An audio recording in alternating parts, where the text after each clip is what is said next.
Welcome back to Just Giants with Grump and the Cranky Fan, your favorite Giants podcast. I am your host, the Football Grump. With me, as always, is Mike, the Cranky Fan, and we are heading into training camp. We are very close to real football being played in front of our eyes.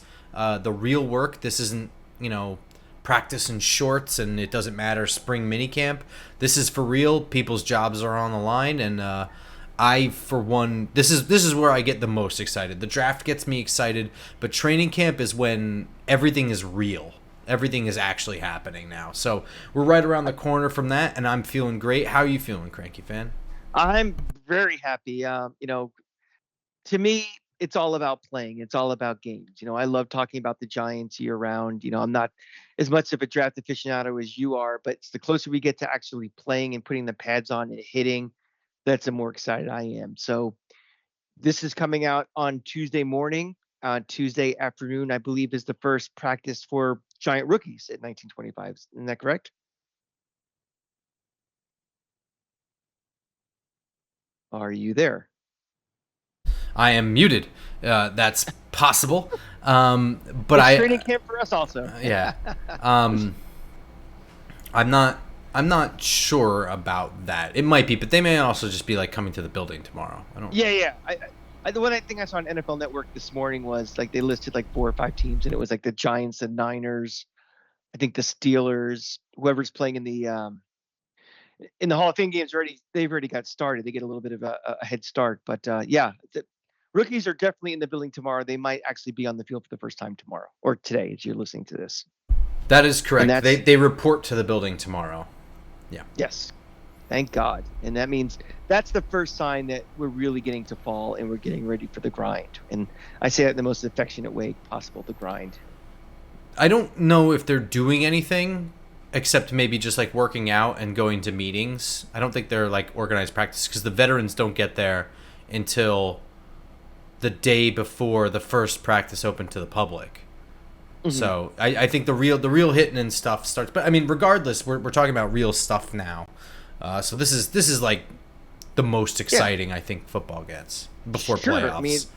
they're starting to do individual drills. They're starting to get used to working in their units, starting in the position rooms. They're starting to watch film. They're starting to prepare and piggyback off of what they did in mini camp and OTAs and reading the binder in the off season. And now we start applying it for real. And I think we have 9 weeks until opening weekend. I looked it up. 9 to go. So before you know it, the whole team's going to be there. Before you know it, the first preseason game. Before you know it, we kick off week one. So that kind of brings us to, we've spent this summer kind of going through like our pens and pencils thing, and I kind of want to just freeform talk about what our actual expectations are across the board for the Giants this year. And I guess I'll just kind of start with a really general question: is how do you think everything is at the end of the regular season this year for the New York Giants? So like, how did they do overall? What is the general feeling of both inside the building and outside the building? How do the last couple weeks feel among the fan base? There's a lot of things that can go different ways with a really tough schedule and with a quarterback of the future that's on the bench, and a regime that almost didn't keep their jobs, we think, going into this season. There's a lot to kind of unpack, and I feel like the general vibe at the end of the year is really nebulous and really murky. It could be a lot of different things. But what do you expect after week 18? Well, I think it's really a tale of three potential seasons, honestly. I think there's track one, where in a best case scenario, Russell Wilson plays to the best expectations we have for Russell Wilson, and he's the catalyst for this team that's actually making a playoff push. I think that's scenario one.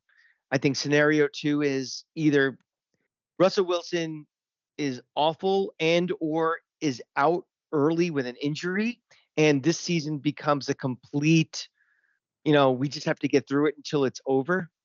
Or I think scenario three is just kind of we middle along, we're competitive, but we're just kind of holding out, and then Jackson Dart gets in for legitimate reps and becomes the starter. Um, my guess is it's going to be either two or three. I'm also going into this season, and this is the last year I'm going to do this. I am going into the season not worrying my first priority about what is this team's record. And I'm not looking at this season, every game, every quarter, every drive, every snap as a referendum on the coaching staff, the front office. I am committed. The second they kept this regime over this offseason and they made the draft of Jackson Dart, that tells me personally that they are committed to, you know, beyond 2025. So as a fan, I'm taking that mindset also. Now, that doesn't mean I'm going to be completely who cares if they win or lose, but my expectation of I don't have, well, it's playoff or bust for sure for that. Um, you know, Nothing would make me happier if we get into November and Thanksgiving time and I'm looking around and I'm flipping around NFL ticket for teams that I'm competing against for a wild card spot. But if we're not and we're just kind of like, okay, it's time for the handoff for Jackson Dart, then I'm good.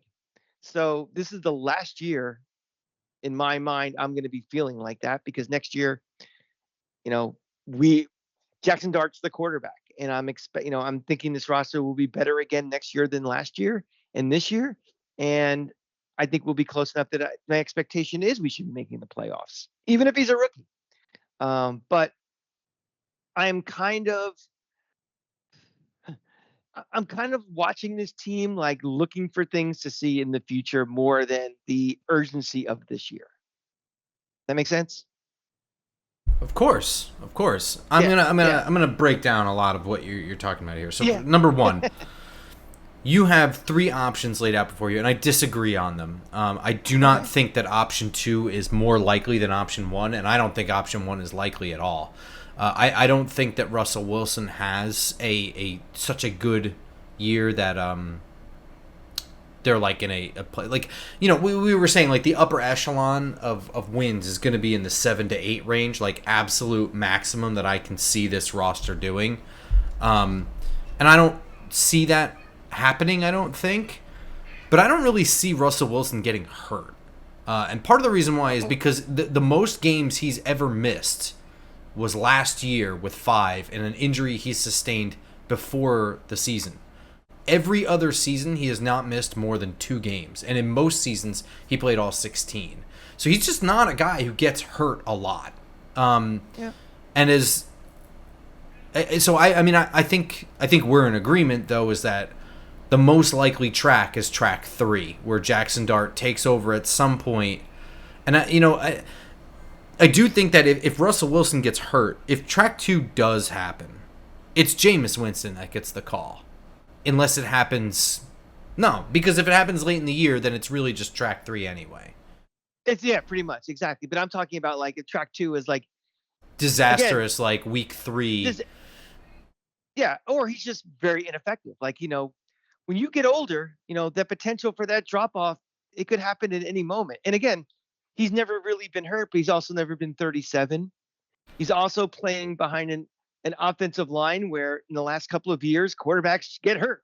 We haven't had a quarterback finish a season in a long time. Not to say that we're a complete sieve of an offensive Well, it's line, the but same quarterback every time. yeah, but we kind of have a track record of a quarterback getting hurt. I mean, So I don't know. Again, how much of Daniel Jones' injuries are Daniel Jones running headfirst into things? yeah, All of them? but No. A lot of them? Yes. yeah, but it takes one thing. I mean, we see injuries happen in this league, guys. It's like he's scrambling, all of a sudden he blows out his Achilles. I mean, that's what I'm Sure. saying. I'm not counting on it. I mean, that's why it's one of the 3 tracks, and I also didn't put a percentage on those 3 tracks either. But No, but there you did is say it was second. You said it was second most likely. yeah, I think it is like most likely that he's either not good and this season's over early. I think he's a big reason. If this team goes south early, I think a lot of the reason is going to be the quarterback play. Okay, I but don't those think. are different things. Getting hurt and being not good are totally different Oh, tracks and different than what you said. but I no, I said track two is he's either really bad or he has injury early, and that's it. The season's kind of over. Yeah, I Yeah. still, I still don't think that that's gonna. I mean, again, statistically, you look through Russell Wilson, he has one bad year in his career. And again, I know he's not 37, but I'm not going to just expect that. I mean, I just don't expect it. I don't see it that way. I do think that Russell Wilson is being undervalued by a lot of people. And again, I don't expect him to come in here and save anything. But I think he's going to be more painfully mediocre than anything. I think it's just going to lack zip. Everything is just going to lack an it factor, I think, is what it is. And I think that's something that Russell Wilson did have and no longer has. An Let me it ask you something, factor, though, right? let me ask you a question. In 2025, do we really need it factor, or do we need a guy who's going to just guide us through this season? No, And and that's yeah, why I think he's the perfect guy, because if he had an it factor, he'd be far more expensive for that's one. true. He'd And who'd also be have trying to get him? yeah, and he'd have enough leverage to be here for more than 1 year. You know what I mean? Like this He is doesn't have the all guys this he's is trying to get either. the perfect situation and the perfect guy for that situation. So Agreed. agreed. You don't need that it factor, but I think that's what it's gonna be though. I don't think it's gonna be this obvious like, oh my god, he's bad. Like I think it's gonna be this more annoying thing where Russell Wilson does like tons of stuff, but it's just like the it plays don't happen and they just look like a team playing against very tough We get opponents. we get some first downs. We have a couple nice drives. We have a touchdown or two, but nothing to we need to score 30 points today to win. Like that's probably not going to happen. Yeah, I could see us losing a lot of games where we scored 25 or more points. We're You know what we're I mean? down by 10 with 11 minutes left. Russell, do your thing. I don't know if there's anything left in the tank for that to happen. I don't know. See, again, I don't know because there is talent around him. And I would argue that the Giants, even though they didn't do anything to upgrade any of their skill position spots outside of the quarterback, it's still better than what Russell Wilson had last year. I would argue that to the grave. I think Wandale is better than Calvin Austin. I think that Malik Neighbors is better than George Pickens. I think that Darius Slayton is better than whoever they had as their third wide receiver. I think the running backs are pretty comparable, and I think that the tight ends are pretty comparable. That one is probably the murkiest. I think it's hard to grade what Theo Johnson is or isn't or could be or couldn't be based off of the 1 year and Daniel Jones throwing him the ball and a garbage year and whatever. But if I don't know. I just think it's going to be one of those years where just like you say, in 2 minutes. If they lead a drive, it's going to be a big play like one of Russell Wilson's bombs where you're like, was it Russell Wilson or is Malik Neighbors really good or is Darius Slayton just fast enough to get back behind guys? You know what I mean? I think it'll be a lot of that stuff where it's like they just needed an opportunity or whatever. But no, I don't think Russell Wilson's running like a 12-play drive to win the game. Yeah, and quite frankly, that big play potential opportunity has been kind of lacking lately. So at least he brings that to the table.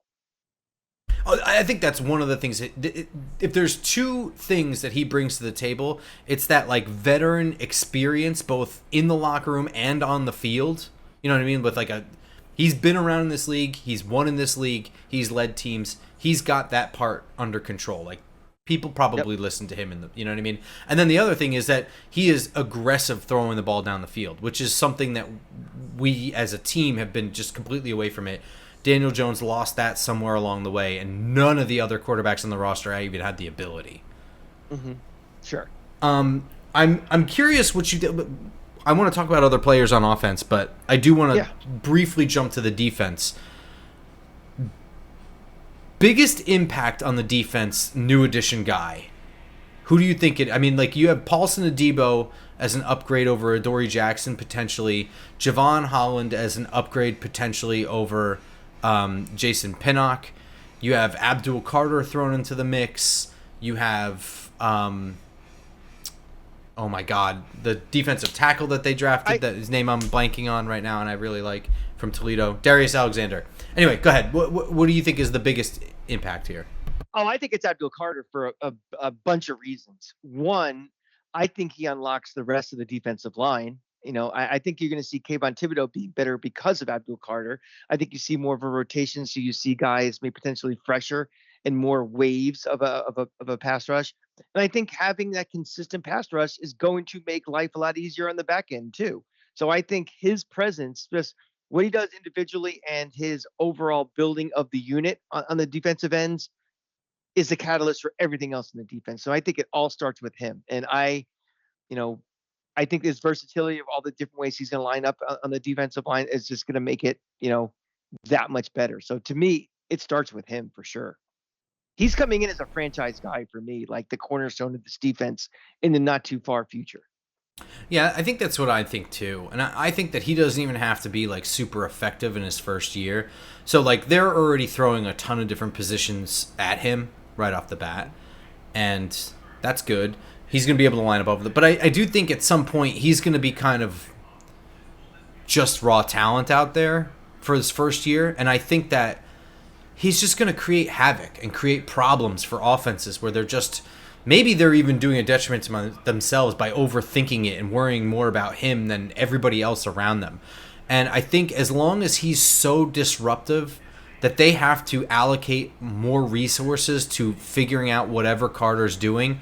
I mean, if I'm an offensive coordinator of an average team in the NFL, my number one priority is figuring out what I'm doing about Dexter Lawrence. So if I have to now allocate additional resources for some other guy who's just coming in like a bat out of hell and I can't run the fucking ball, and not even that Abdul Carter is good against the run. I just think that he's going to just be raw talent and screw things up and just get in the way. Now, like Dexter Lawrence, it's like a fact. He is going to wreck things now. And I think that one of the biggest, like, I think you're right, Kayvon Thibodeau is going to be a beneficiary of Abdul Carter for sure. But I think the biggest statistical guy will be Brian Burns. And I think that because, Burns is sort of, I don't want to say like a one-trick pony, but like where he's really elite is the speed around the edge and that bend. And at a certain point, if you don't have a tackle with the foot speed, the only solution to stop speed is an additional guy on the edge, which means a tight end or a running back. And I've just, if you've got Dexter Lawrence in the middle and you've got Abdul Carter to worry about on the other side, now you're going to be like, you know what? I will take my chances with Brian Burns just being washed around the edge, and maybe we can get away with something. I'd rather allocate the resources to Carter and Lawrence. I think that that one hand ball swipe that Brian Burns is so good at becomes like a thing. Like I could see him padding up some sacks just because he's swiping the ball out of their hands. And I agree with you. Like I don't really think that the defensive backfield is fixed or anything like that. I'm not even sure it's been upgraded all that much. But the upgrades to the pass rush, I think, helps so much that it's already a net positive, I feel like it's been upgraded a little bit. I mean, no, yeah, I mean, we were talking before about having like Cordell Flott as potentially starting as a cornerback, and now he's clearly, a guy, a rotational guy in this. I think the corners have been upgraded for sure. Well, I don't know because so I would say like over Adoree Jackson, yes, Paulson Adebo, but Deonte Banks to me is a guy who I think will be fine against wide receiver twos. I think that he did get better last year, even though he looked worse. He was just stuck in bad situations. He's not going to cover wide receiver ones and do well on his own. But the problem is the effort thing. I mean, just like giving up on chasing CD Lamb at like the 25-yard line and things like that. I don't know if that's fixed. You know what I mean? Like I don't know. I don't know about that. I think now that you have Paulson Adebo there, I think you have an adult in the room too. Which who did you really have in the cornerback room that was really an adult? I guess Adoree Jackson. Yeah, but he's kind of a child himself. Yeah, exactly. So he knows now that he's at a critical point in his career. He's coming on this is his third year. So yes, next year is contract year, and are the Giants going to want to invest in a guy that kind of is not 110%, 110% of the plays? So this is a year he has to mature and he has to kind of think about the future. And I think a combination of that and having a guy like a Debo back there, I think is a level of professionalism he's going to get from someone who's been around a little bit and a little older. So that's what I'm kind of banking on, I guess. He doesn't seem to me to be a guy that's like somebody I'm really concerned about. Like on any plays, he's just gonna, slag off or something. But I think he needs to hit that next level of maturity, and I'm going to count on he's going to do that this year. And also the expectation of not being cornerback one anymore might make him a little more comfortable. He's not the pressure on him having to go up against all these ones. I don't think it's going to, not having that might make him a little more confident, and being more confident makes you more mature also. So Sure. I think it's really set up for me for him to be successful, and get a niche in this league. If he's a solid cornerback two on this team, they'll bring him back. This is not an all or nothing proposition. I think too many fans look at guys like, you're either a bust or that's that, or you're great. And I think he can be, you know, good enough that he can warrant that second contract and be with this team for a while. But, like a lot of things on this team, it's kind of put up or shut up. And, for him, this is kind of a put up year. Yeah. Yeah, I would agree with that. Um, so last year, the Giants defense started the season off really well, rushing the passer. But they, just in general, were bad at taking the ball away. Do you anticipate, like, where do you see that change? Like, do you think they're going to be better, just as good rushing the passer, but maybe better with the takeaways, or same? What do you, is that like a product Well, of Shane Bowen, you think? I think it's a product just having a better pass rush. Just you throw off some timing of a quarterback, and that half a second might lead to a rush throw or something, and the potential for a pick is there. I mean, I think fumbles are kind of random, but interceptions are not random. And I think it all starts up front. That we saw too much time last year, a quarterback just going back, taking his 5 steps, turning around, wait, then throwing it. Now if he's going back on his 4 or 5 steps and some guy's right on his ass and he has to get rid of it before everybody's ready, that causes disruption. Disruption causes mistakes. Mistakes lead to turnovers. So I just think it again all starts with that pass rush, which will has a butterfly effect throughout the defense and the results of the defense. So, I think I agree with you. I do see them getting more. I see them getting more takeaways. I see them getting them the same way you do, where it's like it's more a result of tipped passes or hurried quarterbacks, or quarterbacks getting hit while they're throwing and just making goofy decisions. I don't think they really got better at taking the ball away, if that makes sense. I feel like I just talked myself in a You, circle, but no. I get it. You're saying basically like the ball skills of the corners and the safeties are not such that they're just going to make plays and right. jump routes and do things. It's going to Like, be more of basically, the if the effect of pass rush timing the weren't throw. there, I could see them getting picked apart. But because the Yeah, pass sure, rush is there, I could see takeaways happening better this year than last year for sure. sure. And that's why I think they made a calculated decision of you know, multiplying the best trait of this defense to make it such an advantage and deep that you can't fix everything. We said this last year too. Like they tried to fix the offense first. We're about the defense now. Okay, now we're fixing the defense. We're gonna, make the defensive line super solid and deep. That because we couldn't address everything, and they did make some addressing, back there. They got a couple of guys that are now starters and solid starters, but there it's easier by having a really good defensive line to assist back there than the reverse. If you have just a super solid secondary but you have no pass rush, that super solid secondary is still going to get picked apart if the quarterback has got time and the timing is there and everything. So I think they're building it the right way, and it's still a work in process. I would agree. Um, who do you think is going to be the biggest surprise on offense in any regard? Could be good or bad, I guess.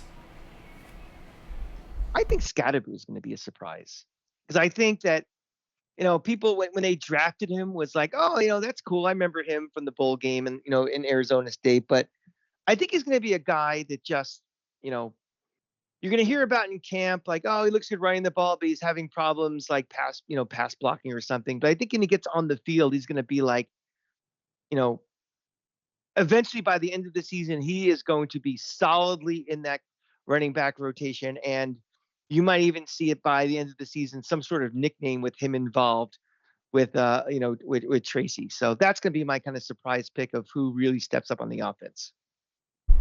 That's a really good answer. That is a really good answer. I could see that too, for sure. I think that if he, yeah, I wonder too, like in what capacity he's going to surprise, because he is good at catching the ball out of the backfield, and I think that's where he's really like his highlights are, is because if you run him between the tackles, there's a couple highlights there, but really the highlights are like, oh god, this safety thinks he's going to tackle him.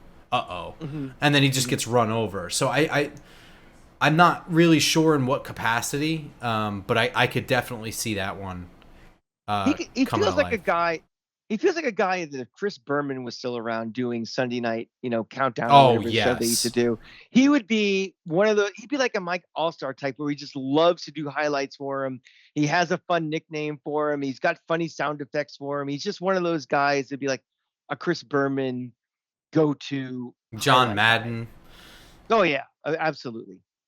Yeah, and so I remember during the draft process before the Giants snagged him, or nagged him, who knows? People were criticizing his 40 time of being like just average or something. Maybe it wasn't his 40 time. They were just criticizing something about him. And I saw somebody else reply. It's like, it doesn't matter. He's a football player. Jerry Rice ran a poor 40, and it's the truest thing. He's not somebody that's going to light up any of that stuff, but you put the ball in his hands, you put pads on him, and he understands he's got to do whatever it takes to keep going forward. If you're a football player, you're a football player. I mean, look at the Tom Brady dad bod picture. If you look at him, if you're at the look at Eli, like, yeah, look at this tub of lard. Who cares? But if you can play, you can play.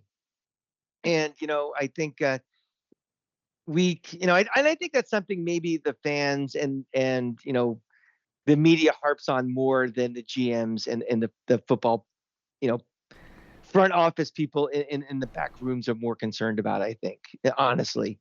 The guy looks like a football player, just watch the film, watch the tape. I saw, I think, 3 ASU games last year. I had some family connections for ASU, so I was actually watched a couple of games, and I was just like, this is one of those guys that you just want to have on your roster. Yep. He may not be running back one. He may not be the guy who's going to the Pro Bowl, but damn, that guy helped me win. And that guy does dirty stuff to help me win. And quite frankly, this team hasn't had guys who do dirty stuff to win in quite a while. I would agree. We've had a bunch of pretty boys and just who cares guys. We haven't had guys who, and the game is over, have filthy uniforms and bloody fingers. And, oh, by the way, they just knocked the shit out of a blitzing linebacker or something or whatever. And he did a little dirty work to make me win a game. And I think this might be one of those guys that kind of does that. I would agree with that. I'd also say that Theo Johnson is someone that could surprise. I think that he has some work to do with being precise in his routes, but there were times where he was open with his extended length and the throws just weren't there. I think he could have had a really, really remarkable rookie season had just the overall situation been better. That sounds stupid, like anyone would, but I think with the year development, a year in the system, some stability with the offense, like I don't think it'll be so crazy all over the place, trying to find ways to win and getting away from like what they want to do. Like I feel like because situation was so dire the last 2 years that the team really got away from like I don't want to say like their identity, but just like what are you trying to do? Because it feels like you're just trying to not lose game by game. Like, oh God, we're playing this team. We have to completely change to stop this thing from happening so that we can. It just felt like every single week was like more strategy than it was like, yo, just go play football. And more defensive. It's like we're in our city is under siege from the attackers, and what can we do just to survive another day, a survive another day type of thing. You're right. Um, Two other guys I have for surprises. Um, One of them is, perennial whipping boy Evan Neal. I have a hunch that Evan Neal moving to guard is going to work out, and he's going to be somewhat decent. He's pretty good against the run. I think it's an opportunity. Again, we're getting into crystal ball in this a little bit. There may be an injury somewhere where he has to play and play a guard, and he actually does a halfway decent job. And my other guy, I'm going to have Malik Neighbors taking a real leap. I think, he had a great year. I think a little bit about like what people think about him is a little bit more in perception and actually what he did. He had a lot of drops and stuff, but I think this year he really takes a step up, and it's like, God damn, this guy is a number one. This guy is a potential Pro Bowler. This guy, I mean, all pro. So, and I think a guy like Russell Wilson, for what he does well, I think maximizes the potential of Malik Neighbors to be a real stud in this league. So, my other potential surprise is Malik Neighbors going from the prospect of being an elite receiver to being an elite receiver. Yeah, I could see Malik Neighbors getting like national recognition. You know what I mean? Deserve, yeah, Like, deserves like, both the like, perception a recognition. football fan might know who Malik Neighbors is just because he's like new and he was like a high draft pick last year. But the average casual fan doesn't because the Giants aren't good. I don't think. You know what I mean? I think he could be that one where it's just like, you walk down the street and talk to a Falcons fan, they know who Malik Neighbors is. You talk to a Chargers fan, they know Malik Neighbors. Like, I think he'll become like an NFL household name. Yeah, Because of yeah. Russell Wilson, honestly. I think a lot of like what we're excited about Malik Neighbors is still more of the potential what he is than what he actually did last year. I'm not trying to minimize what he did last No, year. but there's a lot of force feeding, and also like some of the game planning was wacky because you have Drew Lock back there. And I know he had 109 or whatever he had catches, which is great. But again, to your point, you kept checking down to him, and he's going to get his numbers for catches. That's great, but you know you're going to see game breaking plays from him. I think this offense is going to show a little more game breaking potential with Russell Wilson. It goes back to our conversation with Russell before, where you know I'm worried, but he's not a scrub who can't do anything. I mean, he still has traits and things that we haven't had in a quarterback here since Eli. So I think he's going to take that next step up. And yeah, I mean, he may not be. He might become a household name like Beckham was, but I think more for the football ability, because Beckham always had all the Beckham stuff around him that made him a household name. And I think without all of that, the nonsense, I think he'll become a household name because of his actual play on the field. I would agree with that. I only have two more questions. All right. Number one is, how does Jackson Dart look? You're talking about how he looks when he first, like his first game with them, or has look at after his last snap at the end of the season? Talk me through all of it. Okay. I think crystal ball time. I think he comes in. I think he looks a little shaky. I think it's when you're the heir apparent and you're in. It's one thing when you're getting tried out there in week one. It's like, okay, you're the guy. You're going to be the starting quarterback on week one. I think there's a little less pressure on you. I think, when you're going to go through a season where you're going through July, August, September, October, November, and it's coming. You're not exactly sure when, but each week, is a greater potential. I think that's a lot of thinking and a lot of emotion and a lot of things. And I think he comes up, I think he's it looks like he's playing tense and looks like he's, just not playing. It's okay. I'm trying to remember this. I'm trying to do that. I'm trying to be perfect. I know, the baton's been passed to me and stuff.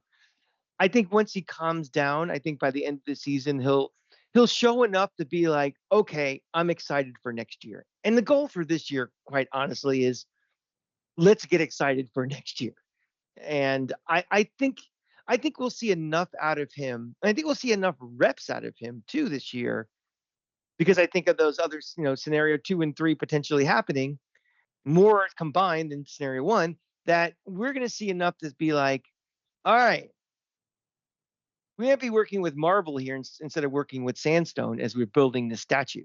And I'm ready for a full off season where he's in command of this offense and he's going to be running the show at the start of next year. So I think in the beginning might be a little, we're just going to have to absorb it and just take it in and not overreact and not go to the hot take story of, did the Giants make a mistake? Or is everybody in the hot seat for a boneheaded draft pick? To, okay, we see what they saw in him and we see flashes of it. We may not see the consistency of it, but enough of flashes to get excited for next year.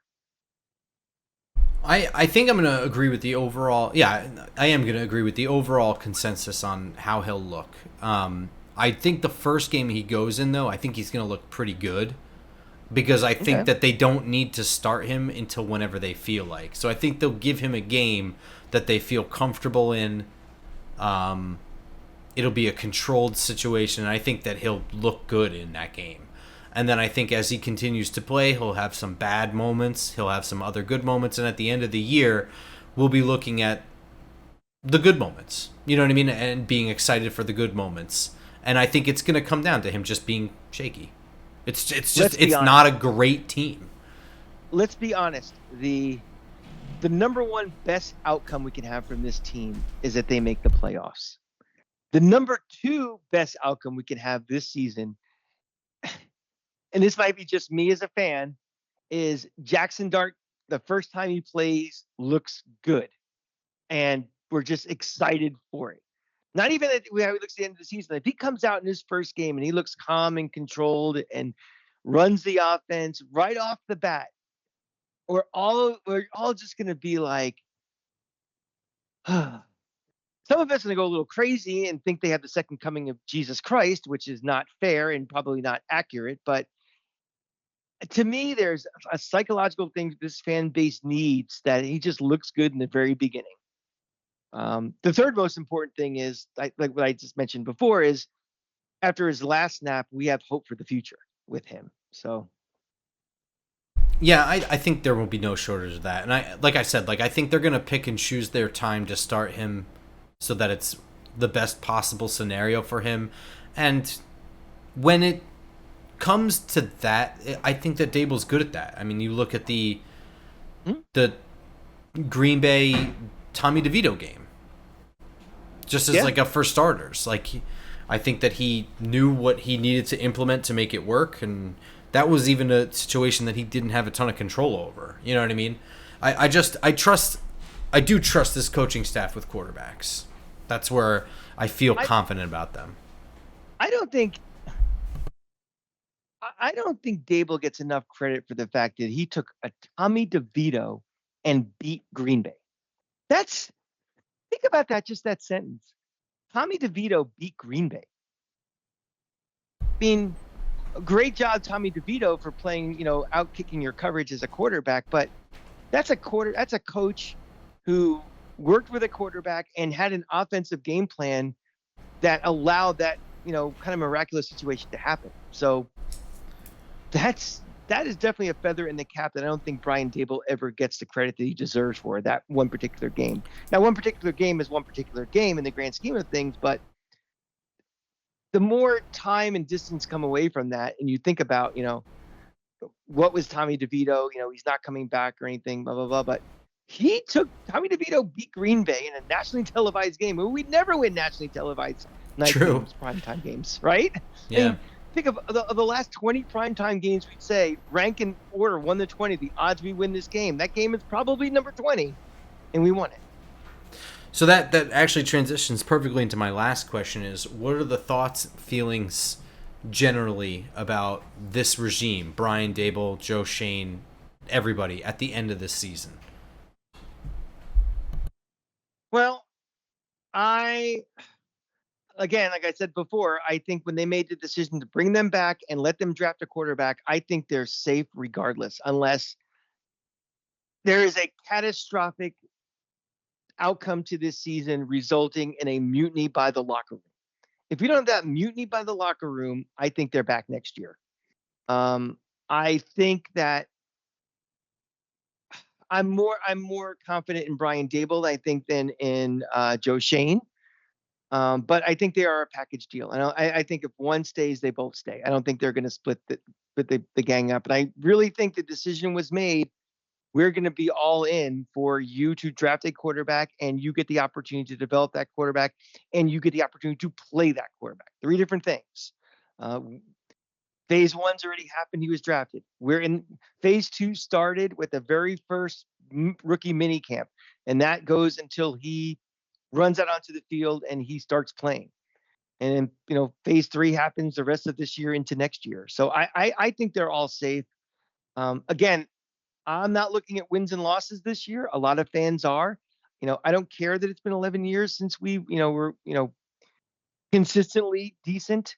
That doesn't matter anymore. What's past is prologue. It's about how does this team get better going forward. And I maybe it's blind faith. I don't know, but I think overlooking some of the things that frustrate you about Brian Dable as the coach, I think he's the right guy for right now in the development of this team. Is Brian Dable a coach that can get us from becoming a playoff team to a playoff team and beyond? I mean, is he a Tom Thibodeau? Maybe. I don't know, but we're not there yet, so I don't need to worry about that now. I think as this team is still developing, I still think he's the right guy for it. Yeah, I think what you were saying before factors into this. Like, the bad has always outweighed the good for Brian Dable in the eyes of a lot of people. I guess not Brian Dable specifically, but just like this whole regime is just being a disaster.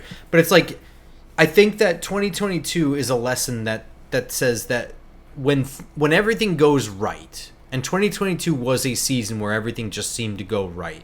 You know what I mean? Like, they had a schedule that wasn't brutal. It was okay. Although they did have an international game, which is not, a mulligan. But when the right people don't get hurt, Brian Dable is a good enough coach, it seems to me, is a good enough coach to take a subpar team and not only go to the playoffs, but win a playoff game. 2023, for all the mistakes, and I don't think Brian Dable is perfect. He makes tons of in-game and game day decisions that I don't agree with. So, I'm not saying, I'm not over here anointing him as the next pope. But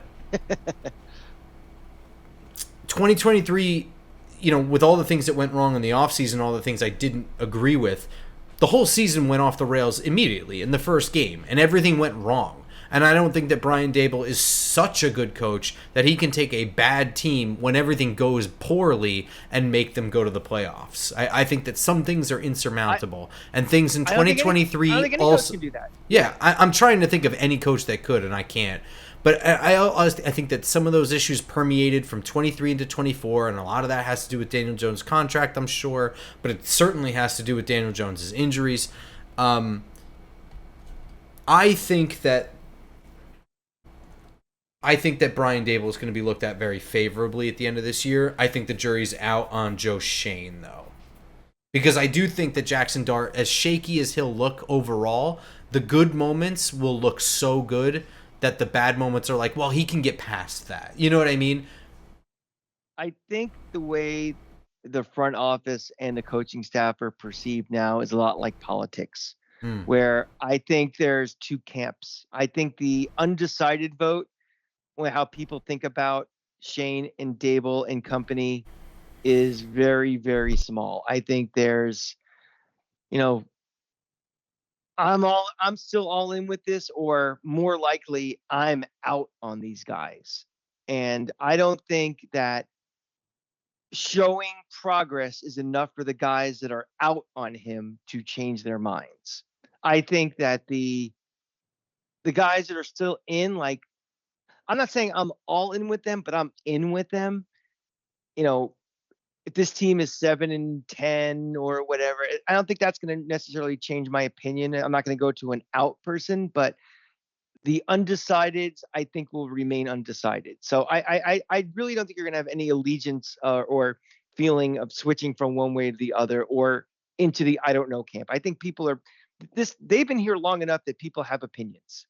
And I just think that Brian Dable, the feelings on him are going to be tied to Jackson Dart directly. So if Jackson Dart looks like hopeful at the end of the year, Brian Dable's going to get some credit for that. I think that people who think that Jackson Dart looked pretty good are not going to want to fire the head coach and pair him with a different head coach.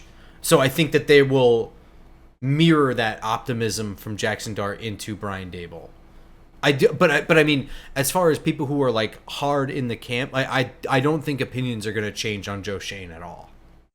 no, I think my guess would be the majority of fans are out on him. There's the second camp of the second. If there's three camps, the largest camp by far is, I think we're out on him. The second camp is I'm not sure. And there's a very small third camp that's still, I'm all in on him for sure. The one interesting thing is going to happen. It's going to happen at some point this year. Is the "We Want Dart" chants from the fans? What about the "We Want Dart" airplanes? I don't think it gets to that. Me either. I don't think so either. But I definitely think you're going to hear at some point. Hopefully not. Again, we're hoping that we have a placeholder that's going to stay healthy and still stay effective. That, rational fans can't say we want Dart if this team is still average. There's still a glimmer of hope for the playoffs. But if Russell Wilson is not playing well, I don't think you're going to hear the "We Want Dart." I think it's going to have to be this season is over. We have officially hit the part where people are just booing anyway. That's where that "We Want Dart" thing is. Let me ask you another question, though, okay. Grump. What happens first? We want Dart or we want Jameis?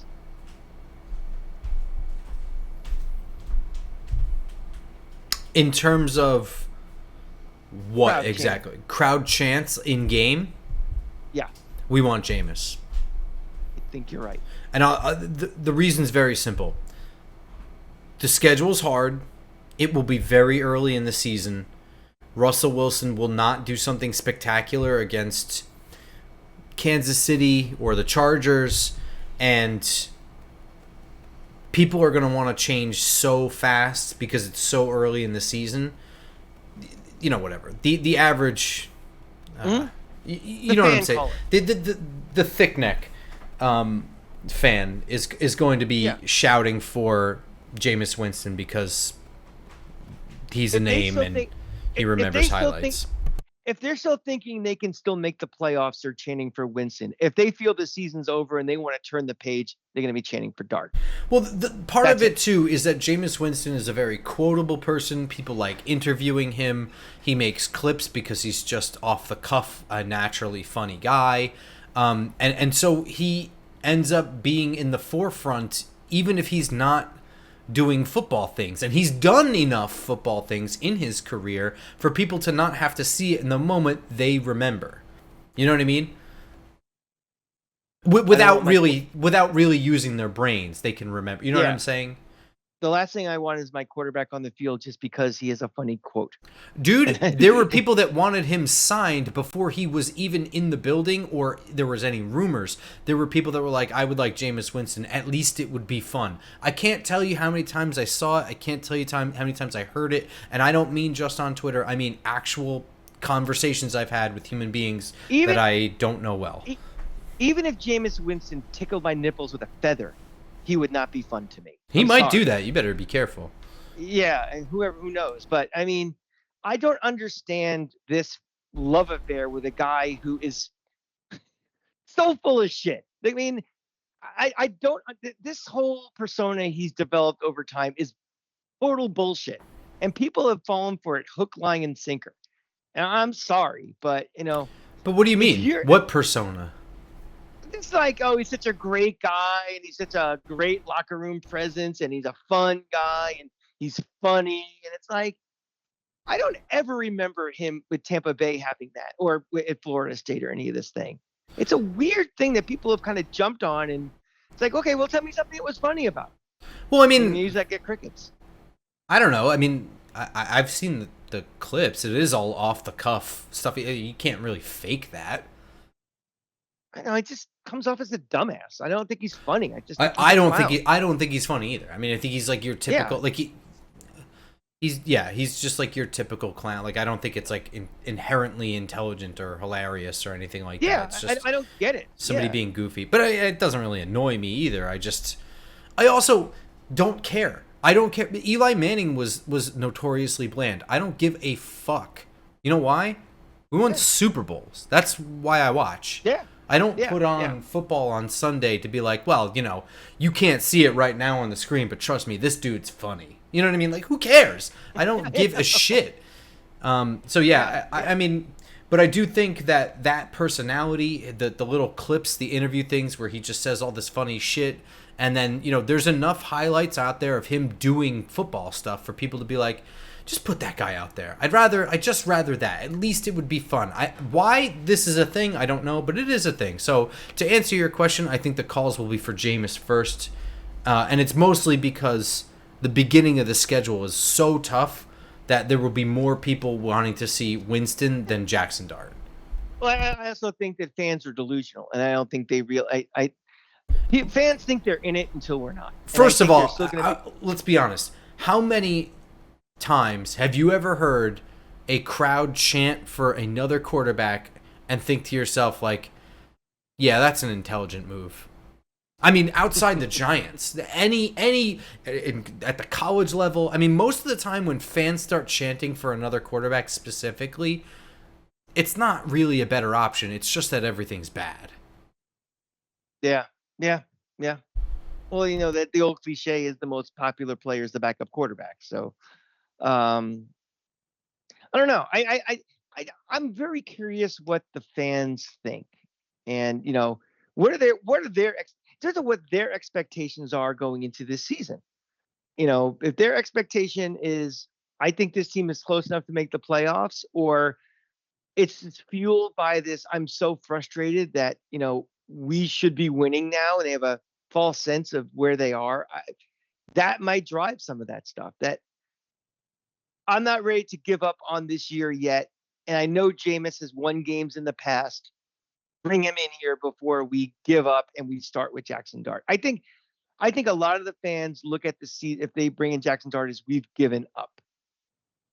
And I think it's I I'm would think looking they at were bigger picture probably now. right, but Yeah, but I don't think fans like to give up. no, yeah, you're right. They don't want to know. They don't want to think it's time to give up until it is hopeless and it's over. And I think the average fan thinks this team is further along than it actually is. Because I think the average fan thinks Russell Wilson coming in is Russell Wilson from 4 years ago. Why do you think that? I mean, Because like, but people, I mean that honestly because I have not talked to a single person that seems to think that. I just think it's psychology of fan with big names. But why? I Why do you, but so you're just making that because assumption? Yes, I Okay. think so. Because I think a lot of fans, whatever sport it is, when an aging star comes in, they think they're still like I mean, you could just I point to I can't jersey sales and you're probably right. I can't tell you how many Knick fans I've talked to that want LeBron James. They think they're getting LeBron James from 2016, where he's still good, but he's not what you think he is. He is what you remember him to be. And Mhm. I think that I think Russell Wilson, if his name was John Smith and he was coming in to be the quarterback of this team this year, I think there'd be more realistic expectations for him than, oh, his name is Russell Wilson. I think he's going to be more like he was then than what he is now. And yes, you're sensing a theme for me from the past several shows that I'm not as high as Russell Wilson as you are. But I also don't think he's a train wreck either. But I think people think he's Russell Wilson Well, I mean, as opposed to. the only reason I disagree with you on that is because it's built entirely on a sports fan's assumptions, which they're all valid. Those are like everything you said, all the psychology behind it. I've seen examples in other places all the time. I just physically haven't seen it with the Giants in this situation. So like you're probably right, but I have not met a single person that's like, yeah, they're really going to do things this year. Russell Wilson, like, not one person's even excited about it. The people who talk to me about the Giants ask me about Abdul Carter and Jackson Dart. So that's why my only back and forth with you on this one is that, A, the drop-off has not yet happened with Russell Wilson. So, yes, it could, and it always does happen suddenly, but there's nothing to indicate that it will be this year. And 2, I don't know anybody that's so excited about Russell Wilson. That's the only thing. The psychology behind it, the history of just this happening to aging players, and it's just like they're suddenly like, oh God, they are not good. It's all correct, all correct. But the drop off of Russell Wilson started his last year that year in Denver. Remember, he got benched. Okay, and then what happened? What happened the next year? I don't care about the how he didn't get along with the coach and everything. If you're playing well, you're not getting benched. So okay, but then what happened the next year? He came off the bench for Pittsburgh. And was all right. just pull up his stats and you pick out which year he was terrible to me. That's my thing. Like the year he got benched in Denver, he wasn't 3 years ago. Good. Or 2 years ago. It was 2 years ago. It was 2023, which is 2025. Yes, it was 2 years ago. Right. And then I mean, we're still talking about statistically. Look at the stats from that year and tell me he was bad. He wasn't as good as he was. He had dropped off from like his prime Russell Wilson, and he was only 34 then. I'm gonna pull up. Yeah, let's go. You want what year? The year he got benched in Denver. Which is, you're saying is 2023? 2023. 447 attempts, had a 66% completion rating, threw for 3,070 yards and 26 touchdowns. The year before, 3,500 yards and 16 touchdowns with 11 interceptions. He was actually worse the year before. I just don't think he has a statistical bad year in him. None of these are bad years. Well, last year is the worst, but it's the only time that he played. Yeah, well, he didn't play the whole season either. Exactly. It's the only time in his career he played less than 14 games in a season, ever. So again, my argument is simply that Russell Wilson is not who he was as a Super Bowl player, but I don't think that the drop-off has happened yet. He also wasn't with Pete Carroll. That Denver team also wasn't good. Yeah. I mean, these are all things.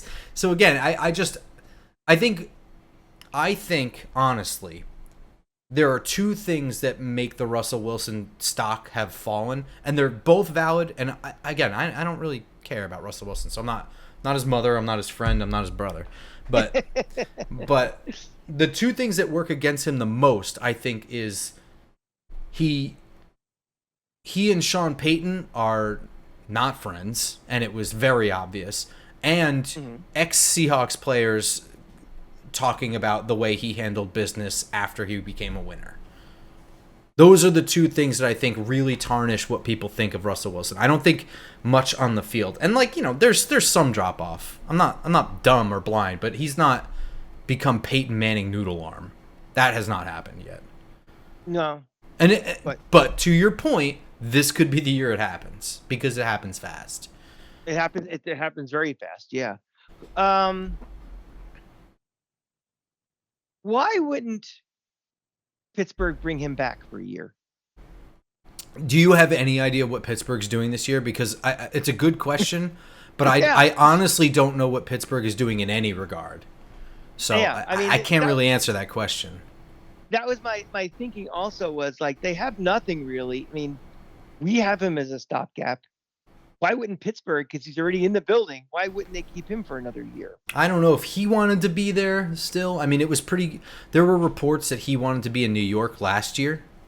And part of it had to do with the marketing of being in the city, etc.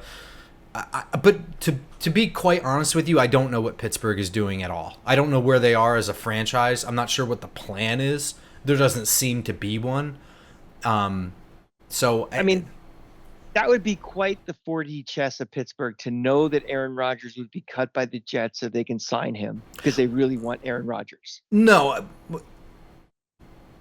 Would it really be 4D chess? Did anyone see Aaron Rodgers staying with the Jets? Because they let both No. Justin Fields and Russell Wilson leave. Yeah, but the timing, when was the timing? When did he get cut? Was it before the draft? Who? Aaron Rodgers. Yeah, it was Yes, before the it draft, was right? before the draft. But also it was like the way the contract was structured. Like, I don't know. Everyone knew the Jets were going to cut him. Jets fans were like, "Yeah, he's gone. They're cutting bait." And they took understandably they are still paying Aaron Rodgers. Like this is not a cheap financial move to move on from Aaron Rodgers. I think the general understanding around the league, and first of all, if fans feel it, these league owners, they talk to each other. Like, I'm sure they knew Aaron Rodgers was not sticking around. Yeah. But again, what does getting Aaron Rodgers do you?